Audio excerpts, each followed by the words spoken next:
Everyone, welcome back to my channel. कैसे हैं आप सब? मैं हूं रेखा और उम्मीद करती हूं कि आप सभी बहुत अच्छे होंगे और अपना ख्याल रख रहे होंगे। तो अभी दोपहर का टाइम हो रहा है और बाबू सो नहीं रहा था तो मैं उसको सुला रही हूं और मम्मी कर रही हैं लड्डू बनाने की तैयारी, तो मैं भी उनकी हेल्प कर रही हूँ। तो यहाँ पर मम्मी 2 केजी सिंघाड़े का आटा ली हैं। ये 250 ग्राम की एक पैकेट है।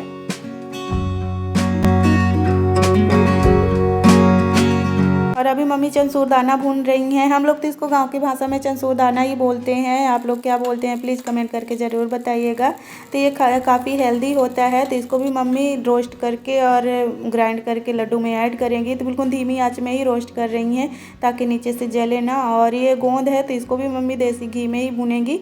और ये सारा घी जो मम्मी यूज कर रही हैं ये गाँव से लेकर आई थी, घर का घी है, तो मार्केट का मैं घी नहीं यूज की हूँ। तो यहाँ पर देखिए ये गोंद भी अच्छी तरह से भुन गया है, तो काफ़ी सॉफ्ट हो गया है। तो इसको भी ग्राइंड करके और लड्डू में ऐड करेंगी। और उसके बाद ये सिंघाड़े का आटा है तो इसको भी धीमी आंच में ही भून लेंगी। और ये 2 केजी सिंघाड़े का आटा है तो इसको बिल्कुल गोल्डन ब्राउन होने तक धीमी आंच में ही भुनेंगी।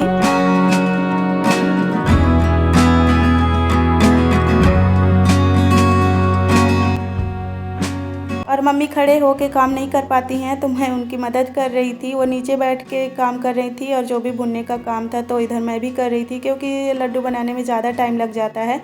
जो सारी चीज़ें होती है वो सब रोस्ट करके ही डाली जाती हैं। यहाँ पर मैं मखाना भून ली हूँ और उसके बाद ये मूंगफली है तो इसको भी भून लूँगी।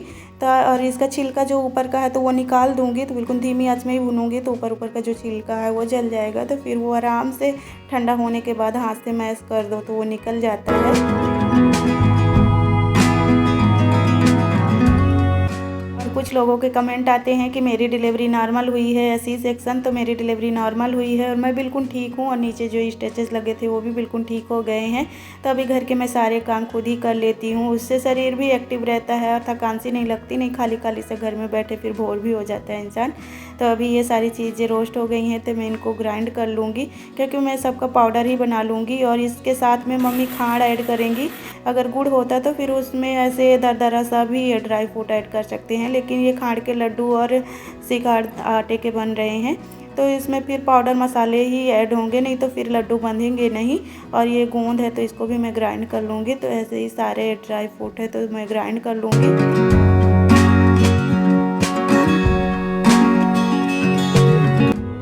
अभी मेरी डिलीवरी को 1 मंथ ही हुए हैं तो शरीर में थोड़ा वीकनेस तो रहेगी ही, इसीलिए मम्मी ये ड्राई फ्रूट और सिंघाड़ा आटा ऐड करके खांड वाले लड्डू बना रही हैं। और ये काफ़ी हेल्दी होते हैं और डिलीवरी के बाद ही खाए जाते हैं। इसके पहले भी मम्मी ड्राई फ्रूट ऐड करके गुड़ वाले लड्डू बनाई थी, लेकिन वो ज़्यादा मीठे थे तो मुझसे खब नहीं रहे थे। तो मम्मी फिर ये खांड वाले लड्डू बना रही हैं। ये गुड़ की अपेक्षा कम मीठे रहते हैं तो ये गुड़ की जगह खांड ऐड करेंगी। और ये यहाँ गुजरात में मिल ही नहीं रहा था तो मम्मी गाँव से मंगाई हैं। तो भैया मम्मी को बुलाने आए हैं गाँव से तो वो लेकर आए हैं। तो यहाँ पर कुछ पाउडर मसाले हैं जो शरीर के लिए अच्छे होते हैं तो वो मम्मी ऐड की हैं। और ये ड्राई फ्रूट है तो ये सारे मैं पाउडर बना दूँगी तो पाउडर ही ऐड करेंगी मम्मी। तो यहाँ पर देखिए मखाना है तो इसको भी मैं पीस लूँगी। और ये सारे काजू बादाम जो भी ड्राई फ्रूट हैं वो सब मैं पीस दूँगी। तो पाउडर मसाला बनाकर ही मम्मी ऐड करेंगे, क्योंकि गुड़ होता तो फिर लड्डू आराम से बन जाते हैं। और लेकिन ये खांड है तो ये शक्कर जैसे रहता है तो फिर ये दरदरा सा रहेंगे ड्राई फ्रूट तो फिर लड्डू बनाने में दिक्कत होगी। तो यहाँ पर देखिए ये देखिए मूंगफली है तो ये भी मैं पीस दी हूँ।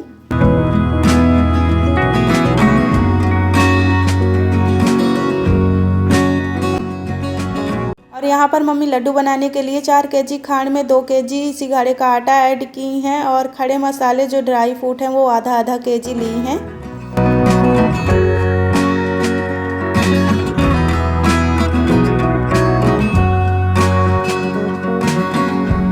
और लड्डुओं का सारा प्रोसेस मम्मी नीचे बैठ के कर रही हैं। मम्मी के बैक में प्रॉब्लम रहती है तो ज़्यादा देर तक खड़े होकर काम नहीं कर पाती हैं, तो मैं उनकी हेल्प कर रही हूँ। तो यहाँ पर सारे ड्राई फ्रूट मैं पीस के और मम्मी को दे दी हूँ। तो मम्मी नीचे बैठ के ही लड्डू बनाएंगी। तो यहाँ पर देखिए यहाँ पर 4 केजी खांड है, 2 केजी सिंघाड़े का आटा और सारे ड्राई फ्रूट आधा आधा केजी हैं। तो इन सबको मम्मी इकट्ठा मिक्स कर लेंगी, अच्छी तरह से नीचे से मिक्स करेंगी, क्योंकि ये देखिए भर के टफ हो गया है। तो ये कम से कम 8-9 केजी हो गया है सारा मसाला।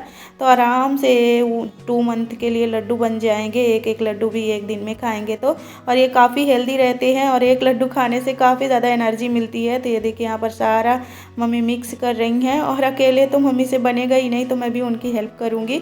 और यहाँ पर घी ऐड कर रही हूँ क्योंकि ये घी से ही बंधेंगे लड्डू, और वैसे नहीं बंध पाते हैं। तो ज़्यादा घी मैं बोली थी मम्मी मत ऐड करना, तो मम्मी कम ही घी ऐड की हैं। और वैसे तो गांव में जब लड्डू बनाते हैं तो इतना ज़्यादा घी ऐड करते हैं कि हाथ में लड्डू खाओ तो फिर हाथ में ही घी चिपकने लगता है। तो ये सामने वाली दीदी थी, तो इनको मैं बुला लाई थी, तो ये भी मम्मी की हेल्प कर रही हैं क्योंकि ये लड्डू बनाने में फिर टाइम लग जाता और मम्मी के हाथ भी दुखने लगते। तो यहाँ पर देखिए सारे लड्डू भी बन गए हैं और कितने सारे लड्डू आए हैं। और ये सब मम्मी डिब्बे में कंटेनर में भर के रख देंगी, हवा ना लगे, नहीं तो फिर ये जल्दी ख़राब होने लगेंगे क्योंकि इसमें सिंघाड़े का आटा भी ऐड है।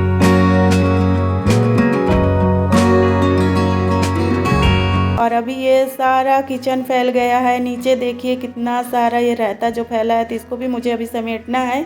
तो पूरा मुझे किचन वगैरह भी क्लीन करना है क्योंकि ये ड्राई फ्रूट के पन्नी वगैरह थे और ये जो खाड़ वगैरह है सब कुछ गिर गया है। तो मैं अभी किचन वगैरह भी क्लीन करूँगी, फिर उसके बाद मुझे डिनर भी बनाना होगा। तो अभी ये देखिए यहाँ पर कितना सारा कचरा फैल गया है। इतना कचरा तो किसी दिन आप लोग नहीं देखे होंगे, मैं झाड़ू लगाती हूँ तो जब ऐसे काम करो तो फिर घर तो गंदा हो ही जाता है। तो ये सारे ड्राई फ्रूट के पॉलीथीन है।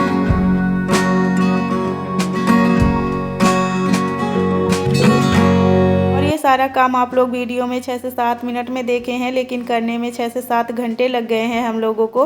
पूरा एक टाइम लग गया है, दोपहर से लगे लगे शाम हो गई है। तो अभी ये किचन भी क्लीन हो गया है, तो सारे घर में ही मैं पोछा लगा दूंगी क्योंकि हनी घूम रही थी तो फिर इधर उधर भी फैल आई है, तो फिर लगा भी दूंगी और शाम को लगा भी देती हूँ मैं इस समय पोछा, तो फिर सुबह नहीं लगाती हूँ। और उसके बाद मैं किचन को भी अच्छी तरह से क्लीन कर दूँगी और उसके बाद मुझे डिनर भी बनाना है। तो यहाँ पर देखिए साफ़ सुथरा घर कितना अच्छा लगता है। पोंछा वगैरह करने के बाद कुछ देर तक तो बहुत ही अच्छा लगता है, फिर उसके बाद तो बच्चों वाले घर ऐसे ही फैल जाते हैं। तो हानि रहेगी जिस घर में और वो घर न फैले, ऐसा तो हो ही नहीं सकता है। तो फिर से वो वैसे ही कर देगी इधर उधर। तो अभी मैं आ गई हूँ, किचन को भी क्लीन कर लूँगी।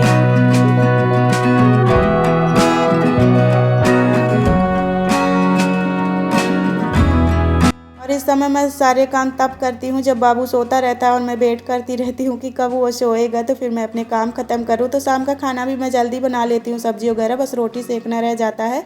तो आज का वीडियो मेरा यहीं तक था। आई होप आप लोगों को पसंद आया होगा। अगर पसंद आया तो प्लीज़ मेरे चैनल को सब्सक्राइब कर लीजिए क्योंकि आप लोग वीडियो देखते हैं लेकिन सब्सक्राइब करना भूल जाते हैं, तो मैं फिर से याद दिला रही हूँ। तो प्लीज़ मेरे चैनल को सब्सक्राइब कर लीजिए। तो मिलते हैं नेक्स्ट वीडियो में, तब तक अपना ख्याल रखिए। Bye bye.